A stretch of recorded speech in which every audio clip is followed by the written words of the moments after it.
824 billion है। एक लड़की की, कुमारी सपना नाम है इसकी। और मैं आपको पेपर दिखाता हूँ, जितना मैं पढ़ाया था वो सब कुछ इसमें मिल रहा है कि नहीं मिल रहा, आप देख लीजिए। वक्रता त्रिज्या का मात्रक होता है। देखो वक्रता त्रिज्या को आप मीटर, सेंटीमीटर, मिलीमीटर दोनों माप सकते हैं। एक पारदर्शी माध्यम से दूसरे पारदर्शी माध्यम में प्रवेश करने पर एक प्रकाश किरण के लिए अपवर्तन कोण का मान आपतन कोण की तुलना में अधिक होता है यदि प्रकाश की किरण कब सघन माध्यम से विरल माध्यम में जाती है, कि जब विरल माध्यम से सघन माध्यम में आ रही है, कि सघन एवं विरल माध्यम के संयुक्त सतह की दिशा में जा रही है, कि दोनों माध्यम एक ही हो।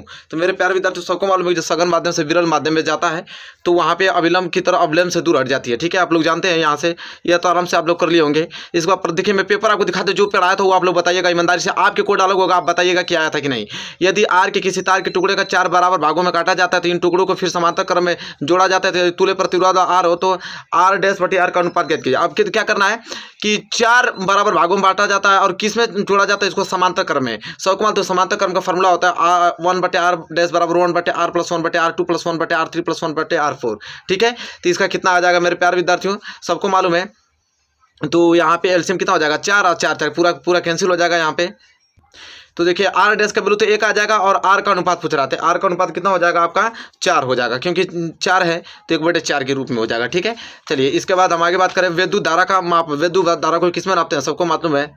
विद्युत धारा का मापन किया जाता है मीटर से। ठीक है, चलिए इसके बाद देखिए यहाँ पे इंग्लिश हिंदी दोनों में आता है पेपर। इसके बाद देखिए प्रकाश का परावर्तन क्या है, ये आप लोगों को क्वेश्चन मैंने पढ़ा था कि प्रकाश के परावर्तन नियम बताइए। देखिए एक मोटर बाइक के हैंडल में 2 मीटर की वक्रता त्रिज्या वाला उत्तल दर्पण लगा, उसके पीछे कोई दूसरा मोटर बाइक सवार जो 4 मीटर की दूरी पर है, तो उस समय पहले वाले बाइक से सवार के दर्पण की प्रतिबिंब की दूरी ज्ञात कीजिए।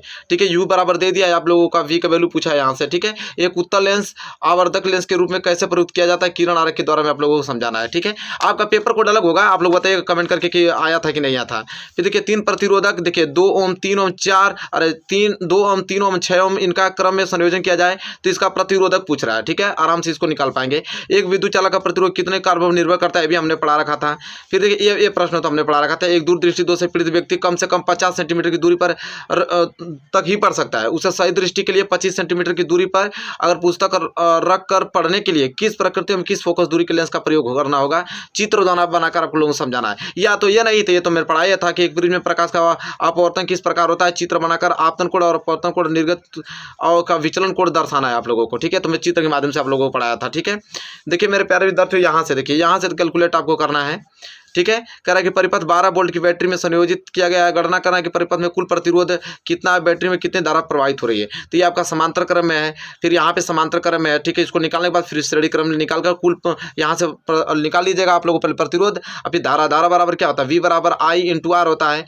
तो आई का वैल्यू निकालना चाहेंगे तो वी अपान क्या आर हो जाएगा। वी आपको दे रखा है कितना वोल्ट में 12 वोल्ट, और यहाँ से आर का वैल्यू निकाल के भाग दे देंगे तो आ जाएगा आप लोगों का। या तो ये तो मैं आपको बता रहा हूँ विद्युत मोटर का कार्यकारी सिद्धांत क्या नामांकित चित्र की सहायता से इसका कार्य विधि बताइए। सातवीं तो मैं आप लोगों को बहुत कई बार रिवीजन करा चुका था। ठीक है, इसके बाद हम बात करें यहाँ पे ख पार्ट देख लीजिए। धावन सोडा का रासायनिक सूत्र क्या हमने बताया था, Na2CO3 अभी हमने कल बताया था आप लोगों को। फिर कहा है कि एक विलेन के नीले लिटमस को लाल कर देता है तो इसका पीएच मान कितना होगा। सबको मालूम है कि नीले लिटमस को अगर लाल कर देता है तो क्षारीय कहलाता है कि अम्ल कहलाता है। ठीक है, सबको मालूम है, यहाँ से आप इसको तुरंत कर लेंगे। इसके बाद निम्न में से किस कार्बनिक यौगिक को कीटोनिक समूह उपस्थित है। ठीक है, जल्दी जल्दी इसमें आप लोगों को पेपर पहले दिखा देता हूँ क्योंकि समय बिल्कुल कम है। आप लोग कमेंट करके बताइएगा कि आपके पेपर पैटर्न में कैसा था। देखिए उपापचयन और अपचयन की व्याख्या कीजिए, मैंने बताया था। प्लास्टर ऑफ पेरिस का सूत्र लिखिए, भी हम बताया था। जिप्सम कैसे प्राप्त होता है, आवर्त सारणी के आवर्त तथा वर्ग में परमाणु आकार में क्रमशः क्या परिवर्तन होता है, ये तीनों प्रश्न हमने बताया था आप लोगों को। इसके बाद एसिटिक अम्ल तथा एसीटोन का आयुपेक्सिन नाम लिखना है, कई बार हमने बता चुका था।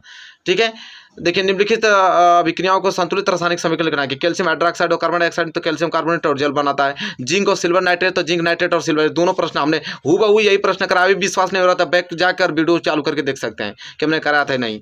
आप लोग के पेपर में अलग आया होगा, हालांकि आप लोग कमेंट करके बताइएगा पेपर कोड अलग है। कह रहा है क्या होता है जब, देखिए ये तीनों प्रश्न हमने करा था कि एथिल एल्कोहल को जब सोडियम से अभिक्रिया कराते हैं तो क्या होता है। जब एथिल एल्कोहल को सोडियम हाइड्रोक्साइड के साथ गर्म करते हैं तो क्या होता है, और एसिटिक अम्ल को अगर सोडियम हाइड्रोक्साइड से अभिक्रिया कराते हैं तो क्या होगा। ठीक है, केमिस्ट्री का है। इसके बाद यहाँ पे एथिल एल्कोहल को इसके साथ अभिक्रिया गर्म करेंगे तो क्या होगा, एथिल एल्कोहल को एसिटिक अम्ल के साथ अभिक्रिया करते हैं तो क्या होता है। और ये वाला देखिए तीनों साबुन की सफाई प्रक्रिया, संकलन अभिक्रिया, संक्षारण, ये तीनों टॉपिक हमने बता रखा है आप लोगों को। ठीक है, और इसके बाद देखिए इसमें और क्या पूछा है कि निम्न में से कौन सा ऊर्जा का सिक्का या मुद्रा के रूप में जाना जाता है। ठीक है, निम्न में से कौन ऊर्जा का सिक्का या मुद्रा के रूप में जाना जाता है? ये प्रश्न हमने नहीं कराया था, कहीं झूठ बोलूं, ये प्रश्न हमने नहीं करा था। निम्न में से कौन सा केवल जंतुओं में पाया जाता है? तो आप लोगों को कराया था, ठीक है। मेंडल ने अपना प्रयोग के लिए निम्न से किस पौधे को चुना था? आपको सबको मालूम, मटर चुना था, सब कुछ आप मैंने कराया था। निम्न में से कौन सी एक परत बैगनी किरणों को पृथ्वी से आने से रोकती है? ठीक है, ओजोन परत, सबको मालूम है। और आगे बढ़ चलते हैं, देखिए ये वाला प्रश्न यहाँ पे देखिए, खास श्रृंखला से आप क्या समझते हैं? जनन स्वास्थ्य पर टिप्पणी लिखना है, पराग कोष में नामांकित चित्र बनाना है, ठीक है।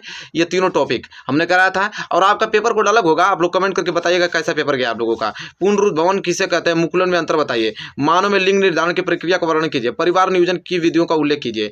मानव के आहार नाल की नामांकित चित्र द्वारा बनाना है, आप लोगों को नामांकित चित्र द्वारा समझाना है। देख लीजिए पेपर पैट कितना, देखिए उत्सर्जन को परिभाषा मैंने कहा था ना, 7 नंबर के लिए आता है, विकराणु की संरचना। अब मेंडल की वंशागति के नियम हमने कहा था जरूर से कि 7 नंबर के लिए आता है। जो लोग प्रैक्टिस करके गए होंगे बहुत ही अच्छा पेपर गया होगा उनका। मेरे प्यारे विद्यार्थियों, ये देख लिए कोड अलग है यहाँ पे, ये आपका 2022 BN कोड है। आप लोगों का कोड अलग होगा, कमेंट करके बताइए आपका पेपर कैसा गया, ये बताइए कमेंट करके कैसा गया। मेरे प्यारे विद्यार्थियों, वीडियो को शेयर कीजिए, सबके पास पहुंच जाए।